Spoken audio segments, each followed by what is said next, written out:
The topic is resolving the consolidated tape debate. Is it too late to avoid regulatory intervention? What we heard yesterday from Valerie from the European Commission was that there's this great big stick being held against the market. They want the market to come up with a regulatory, a industry-driven solution, and if the market doesn't do that in the next 2 years, the regulators are going to intervene. Steve, how practical is that, and what does the industry actually need before we get the regulatory intervention? Okay. First, is this working? Yes. Just that next 2 years, it's not within the next 2 years, it's 2 years after MiFID has been implemented and is enforceable. So it would be 2 years after, probably 2015, that they might decide the plan that's been put in place isn't working. So you're looking at 2017, and you're probably looking at 2020 until you get an alternative solution. I think the strict answer to the question, is it too late to avoid regulatory intervention, is yes, because it's already happened, or is in the process of happening. There are proposals in the consultation paper around the sort of intervention that the regulator's going to make. And some of it's very good. Let's be very clear that if the regulator really took the bit between its teeth and implemented the design that's there and ensured that there was some benefit to being a consolidated tape provider, and it took ownership and control of the cost issue, then having multiple providers producing exactly the same tape would be a good result for the marketplace. It's about market efficiency, it's about competition happening in real time. That seems very unlikely. There just isn't the appetite, there isn't the resource to do that. There isn't the indication in the drafting that that's their intent. Rather, they're just saying, we really do want you to do this. No one's going to be forced to do it. We've already had very public statements from both the major providers of data that they see no benefit to taking on the status of being a consolidator. They see it as all burden, no benefit. There's no serious conversations happening about the market data costs or the contracts that vary so widely behind the data. And so the views of my bank, of the Trade Association for the banks, AFME, and encouragingly of the buy side, is that a pragmatic solution is to have a quasi-competitive situation where a single provider is nominated and they have that role for a period of time. And they get put into a very privileged position of having the obligation of data supplied to them in a standardised format from all of the venues. That is the public good argument that we heard yesterday. And also, potentially, the buy-side paper that's been published in this has said you could actually get a major bit of important infrastructure as a almost free side benefit, which is that central aggregator of the data could supply a lot of the data that the regulators need to properly surveil the markets. And to be clear, that includes the OTC data. And to continually dismiss this argument as it's all the fault of the banks, their OTC data is dreadful, is insultingly simplistic, but it tragically seems to be working as a diversionary tactic by the exchanges, because I hear it quoted back from regulators. Absolutely, OTC data needs tidied up. The banks know that, they're working towards understanding what the buy side want to see in that data and how best to classify it. They then need to get it adopted by the regulators. But the fact that there's fault there doesn't absolve other participants and other contributors of data from shouldering responsibility of the mess that they've created. Thank you. So, Olof, in the Nordics, you've actually done something about this in a little sort of light way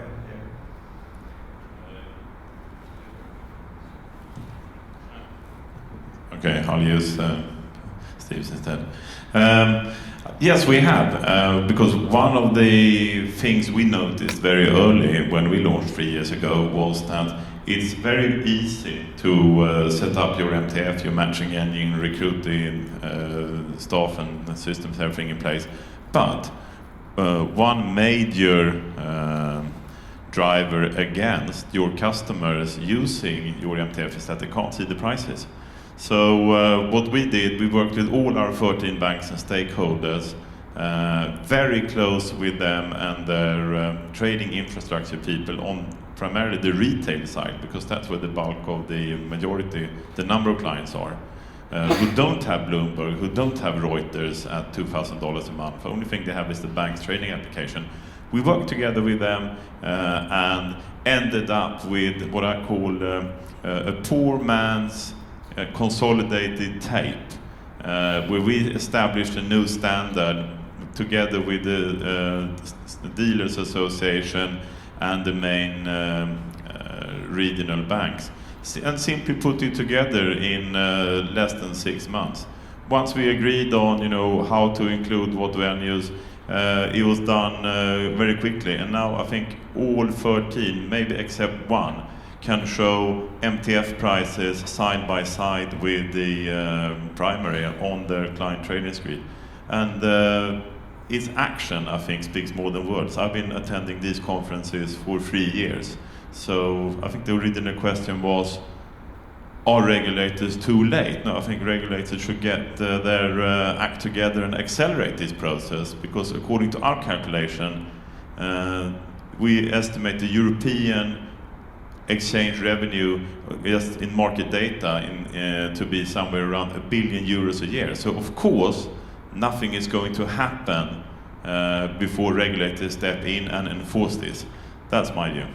But in your Nordic Light, we'll come to the revenue point in a minute, but on your Nordic Light version, does that include, for example, Nasdaq OMX data and any of the MTFs in London trading the same securities, or is it only Burgundy and OTC data? No, it's Burgundy data and the MTF data is typically free of charge. I think Oslo and Nasdaq, if they want to show that real time to their clients, they have to pay, but that data is typically discounted. So real-time order book data, you have to pay to show to retail clients, to the incumbents, but not to the MTFs. And then, some banks are connected to Burgundy and Chi-X alongside with Oslo and Nasdaq. Some banks only have Burgundy and Nasdaq. So it's different depending on how the best execution policy is. It differs bank by bank. But there's a standard for how many venues you should include. And that would include also the London MTFs. Okay, so the bank is saying, okay, I track 3 or 4 venues, they get 3 or 4 venues consolidated and synthetic BBO. Is that it? Actually, there is a third-party vendor who puts this together for them. Okay. So it's kind of a synthetic tape. But I mean, it's simple. It may not be perfect, but it serves the purpose of a retail client can put in what we call a smart order from one of the internet brokers. The smart order would go to Chi-X, Burgundy or Nasdaq, and wherever the best price happened to be. And the client can track this order book, and he can track his fill in real time on the bank's trading screen, which wasn't possible 1 year ago, because there you could only see Nasdaq or Oslo prices. Okay, so the retail customer presumably benefits, gets some confidence, etc. It's been done in a relatively cheap way, I guess. Steve, what is wrong in doing something on a similar light basis in the rest of Europe? I've got an awful lot of respect for what's been done in the Nordics and market data, but I think that it is a particular situation, and it's a particular set of clients, and it doesn't address a lot of the issues that the broader markets seek to address through a European consolidated tape. In part, it doesn't create, as I understand it, a single tape of reference. And I mean, one of the tragedies is that we're having all of this conversation about the ECT, or the European Consolidated Tape, and it's just about post-trade data. We don't even have on the agenda the European Best Bid and Offer, which is a glaring omission. It's not mentioned anywhere in the draft legislation. Hopefully that will change as the legislation makes its way through the process. I think that the reason that the solution doesn't scale is that you're in a luxury position of having a relatively small number of partners of banks who are motivated and capable to make the changes and effectively act as advertisers for the platform. That's not the situation in the rest of Europe, so I don't think it scales. Yeah, but you've got to start somewhere. We think it's a good start, and this summer we get it on national text TV in Sweden, aggregated prices. So you build step by step, and I would encourage all European banks and MTFs and internet brokers to look at this solution, because it's really simple. It may not be perfect, but for retail clients, it's good enough. It solves a big problem which we have been talking about for 3 years in settings like this. So in the wider Europe, if it also includes best pre-trade information, so best bid and offer, etc., and maybe some depth information, isn't that going to cause a major geographical issue and latency fight issue if one always has to fill in the price that is in the tape? I think we heard about this in one of the earlier sessions. I don't think that the consolidated tape will ever be a solution that is used by very latency sensitive consumers of data. Very latency sensitive users of data are machines, they're not people. And you will always, if you are trying to optimize your latency, you'll try and minimize the distance traveled of the data.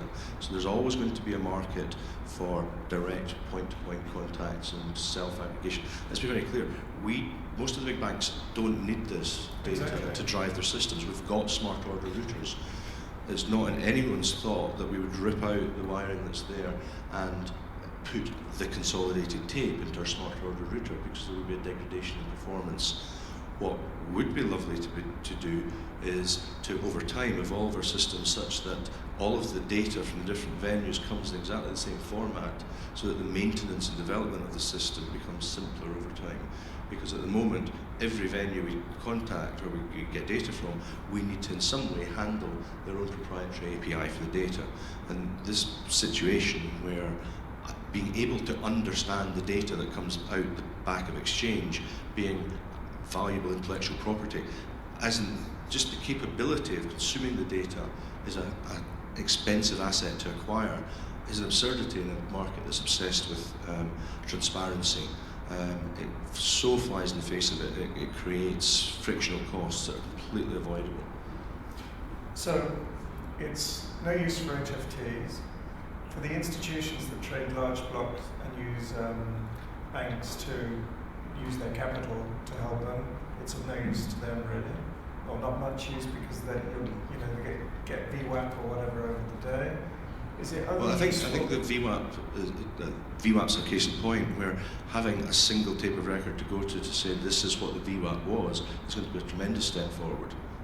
And being able to have confidence that there's a data stream, a consolidated tape that can just be arithmetically turned into a VWAP between 2 points in time, will take a lot of potential errors and frictions out of the system. But they do want to use the data, they want to see it on their screens. Yeah, and I think another benefit with the truly consolidated tape, it's not for the HFT guys, of course. That's a different ballgame. But just having one single source of reference for how much Vodafone, how much Volvo, how much Ian was traded, that is feeding all the Bloombergs, all the technical analysis systems, the lot. I mean, 50% of many European blue chips today are traded away from the primary.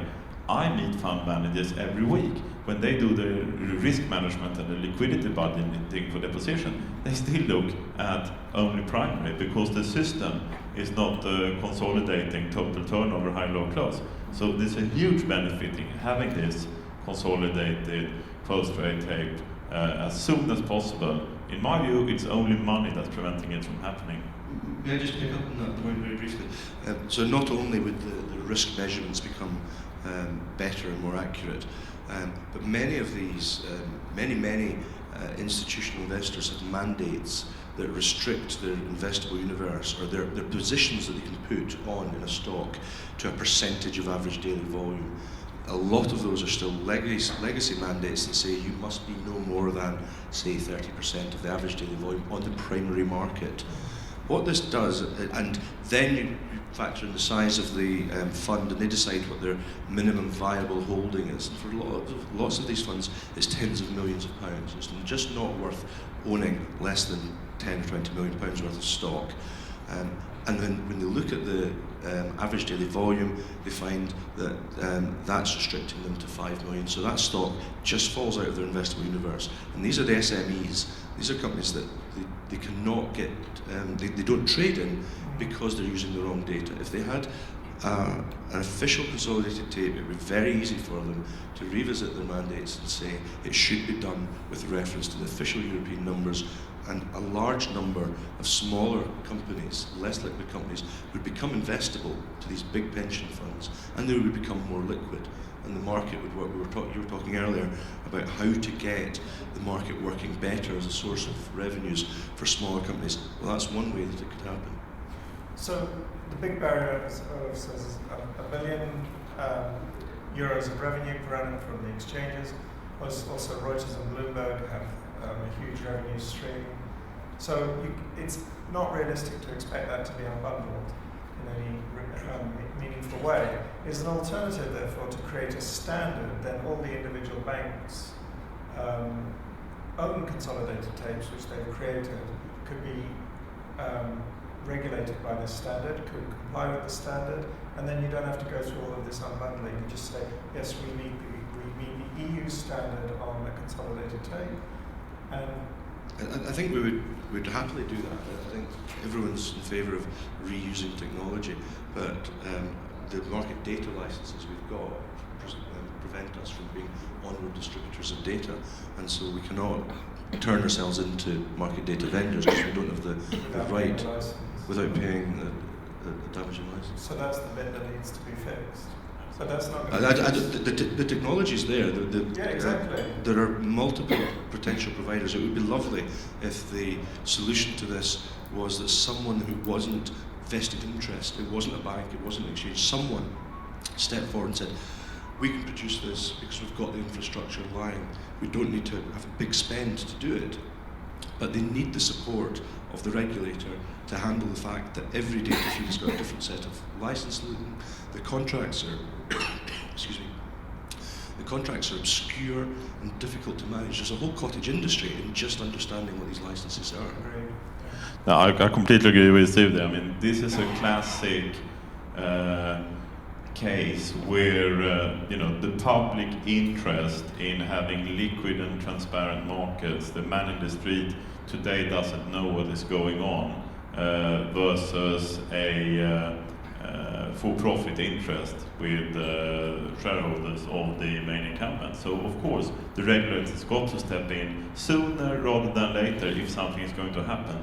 I must give credit to FESE, because FESE have been extremely crafty and successful in creating various smoke screens on why this isn't possible, why the data from the BCNs and the OTC deals in the banks is so poor, etc. So something has got to give. I think on that topic, they've also initiated a project called MMT, which stands for Market Model Typology, which looks dangerously from the outside as an attempt to establish the minimum change to the status quo that would be acceptable to the regulator. I say from the outside because, as far as I'm aware, there's been no representation of the users on that process. They keep on saying that there will be, but I haven't had the promised invite through as yet. There's other initiatives going on. FPL are working with people from MMT, and I've got to say very constructively, to try and create some standards around how the MMT model can be used as a way to describe OTC trading. And the reason that the FPL process is being productive and successful is A, because it's been very well driven by Jim Kay, but B, because it avoids the commercial issues. It just doesn't get into that commercial debate. It accepts that there are topics that cannot be debated there. And there's a third organisation, which is FISD, which has taken on the mantle of at least having an attempt to get an industry conversation around those more complex and contentious issues. We will see if it has any success. There's been 2 or 3 previous attempts and they've failed.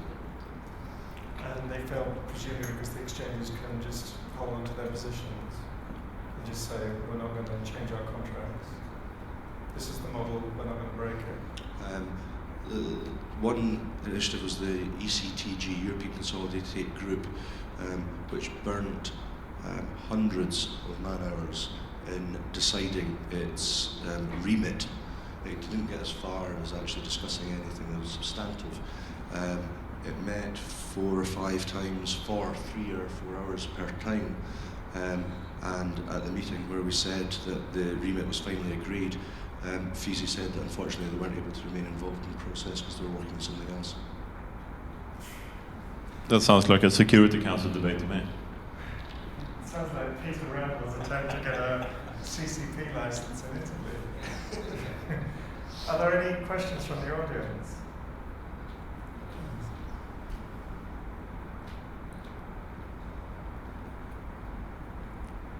I think you're being honest on the panel for certain, but I feel as well that we should try to be more optimistic nevertheless, because you're right that we have been talking about this subject for the last 3 or 4 years, ever since we had fragmentation of liquidity in Europe.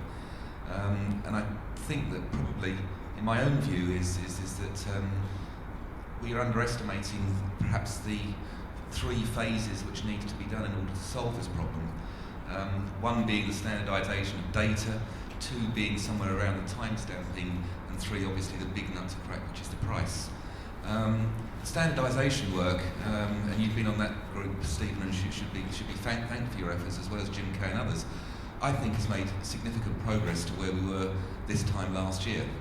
And I think that if as an industry we can get a common standard and put that in front of regulators, that in itself is a huge step forward, because up until now we've had 15 different markets, all with different standards, and really we've had nothing proper and serious to present in that format.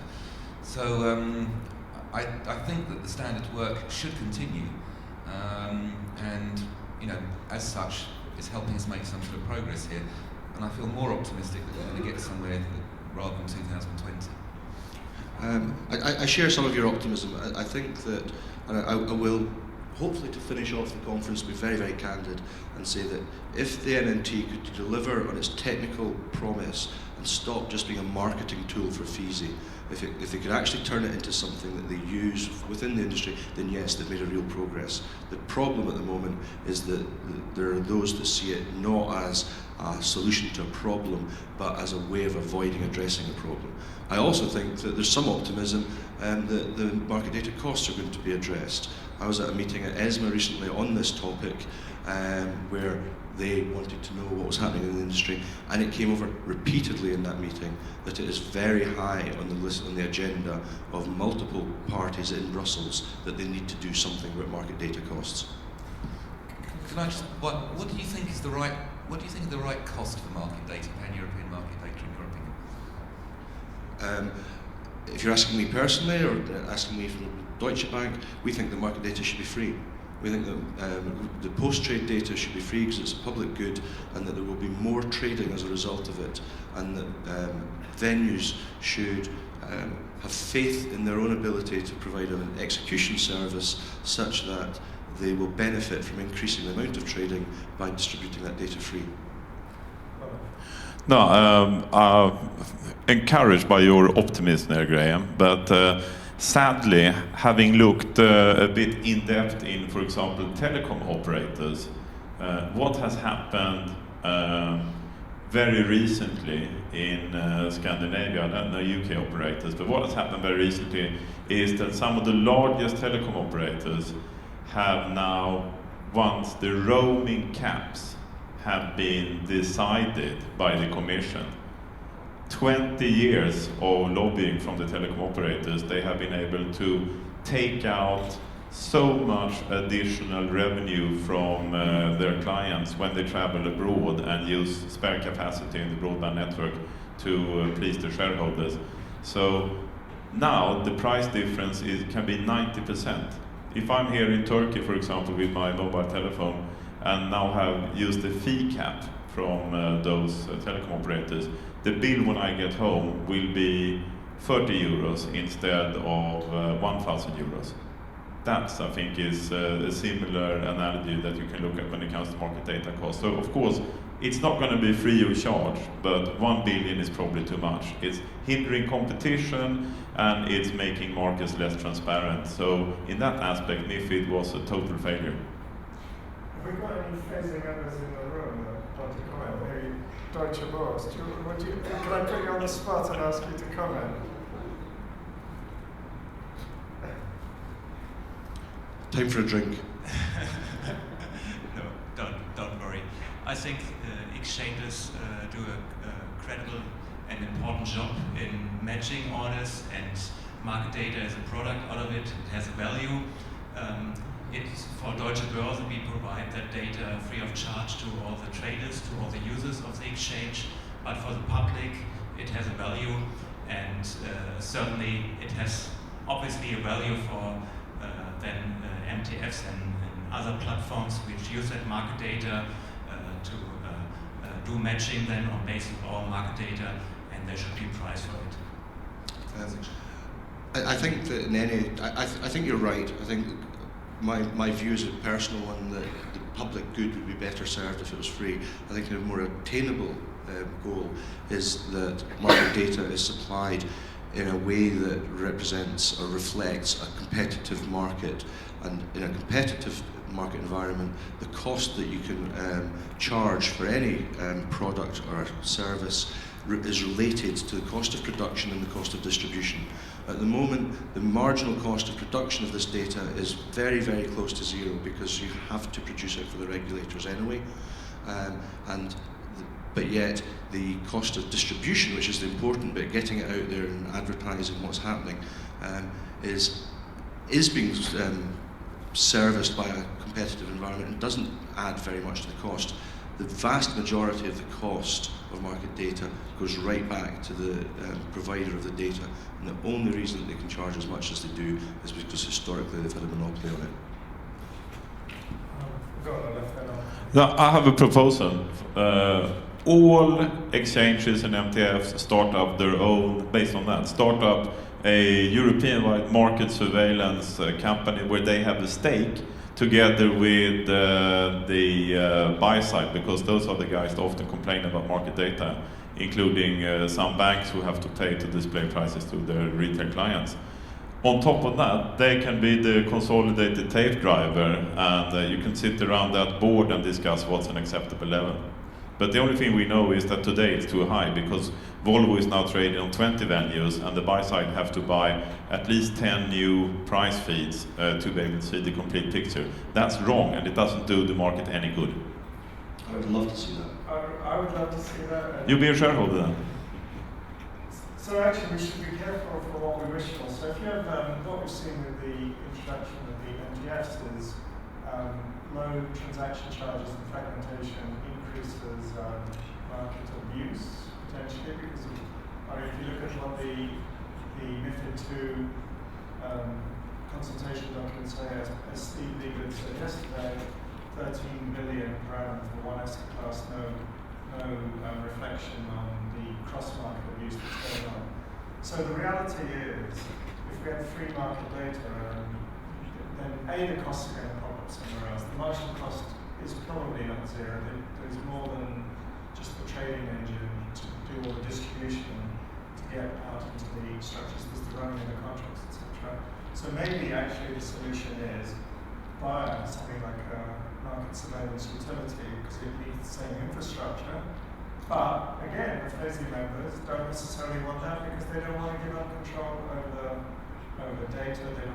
They see it as a backdoor entrance into consolidated tape, and they also fear that outsourcing surveillance to utility would reflect on the quality of underlying trading in the market, which probably needs to be reflected on.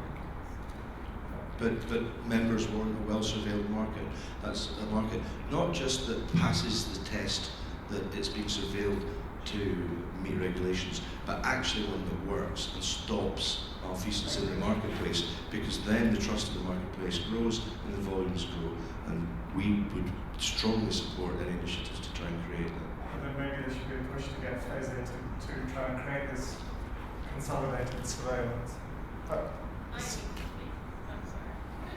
So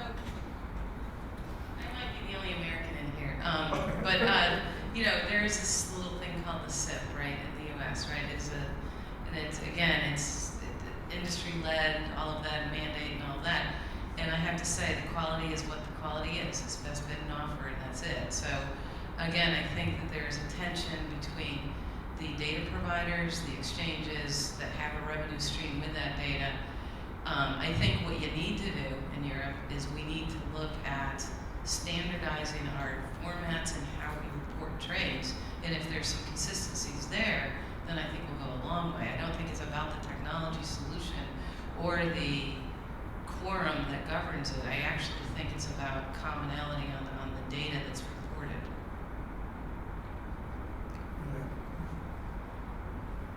Yeah. Any other? So we've livened up the room just before we're trying to get a drink. So any other comments?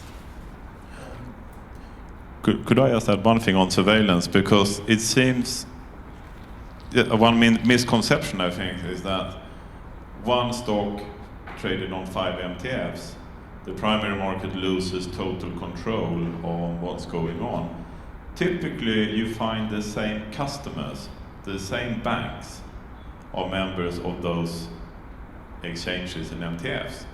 All those MTFs or competing exchanges have market surveillance team with sophisticated systems up and running during market hours. So it's not necessarily a bad thing having more market surveillance people in the infrastructure, in the equity trading ecosystem today, as in the old system where you had everything in one exchange. I mean, Deutsche Bank has probably got 10 market surveillance team looking at your Volvo trading around Europe today. Absolutely. The problem isn't just about MTFs, it's across asset classes as well. The problem of surveilling between the futures market or the equity option market and the cash markets existed for a long time. I like the fact that it's being brought up and that it's being discussed just now. I've got a horrible premonition that there are those who are bringing it up as a way of discrediting fragmentation and saying we should be returning back to a single monopolist provider.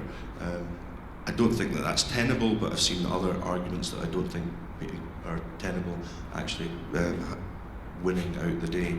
I hope that it's a genuine attempt to air a debate, to come up with an industry solution, and I think we've just had one described. But then you could have a whole conference on that, because there are other issues like, for example, I think Peter or Steve mentioned it yesterday about home market surveillance handed over. For example, the MTFs hand over to the issuing market for the surveillance. That's not going to happen, and et cetera, et cetera. But anyway, there's a I think it was suggested that all the home markets hand over to Chi-X because they've got more volume. That was also, sorry. It's just an observation as much as anything. It's great that we're debating and coming together, but I think as an industry, if we don't need to move on, we might find there might be some surprises around the corner. We've already seen the moves by Google, and there might be newer entrants that come in, the Googles of this world, and they might just pull the rug from underneath everybody's feet. I know it's not, I know it's delayed, but it's a warning shot to everybody, and I think we all just need to get some action around it. I guess I think there are. I'll try.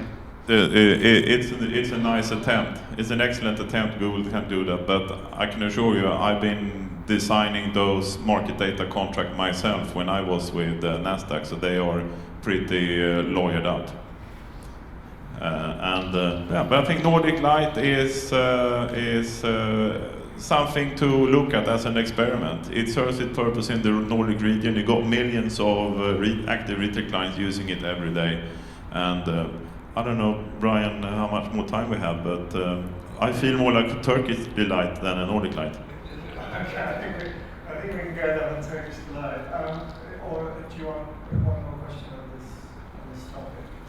Or do you want to go and get your drinks? Can you want to go and get... there we go. There's the room. Maybe a little bit and final provocative question. So we have talked, I think, more or less exclusively about equities. How about bonds, and how about all these OTC platforms where bonds are traded? Is that also in focus then? I think we need something to talk about at next year's conference as well. It was suggested to me by one of your colleagues that the market didn't actually care about European consolidated tape, and that it was only being discussed as a smokescreen so that we didn't have to talk about post-trade bond market. I think that particular individual had spent too much time in a room by themselves, but I think we've run out of time talking about consolidated tape, so we can't talk about bonds. But there are proposals in the draft phasing to MiFID II documents on transparency on bonds. So they've outlined a similar waiver regime. Whether it passes the next year of debate and etc.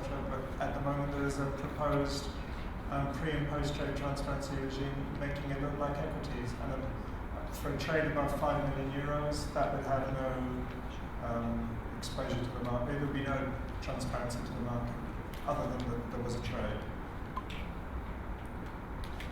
Okay. Nothing more. Right. I'd like to thank the panel. Thank you very much.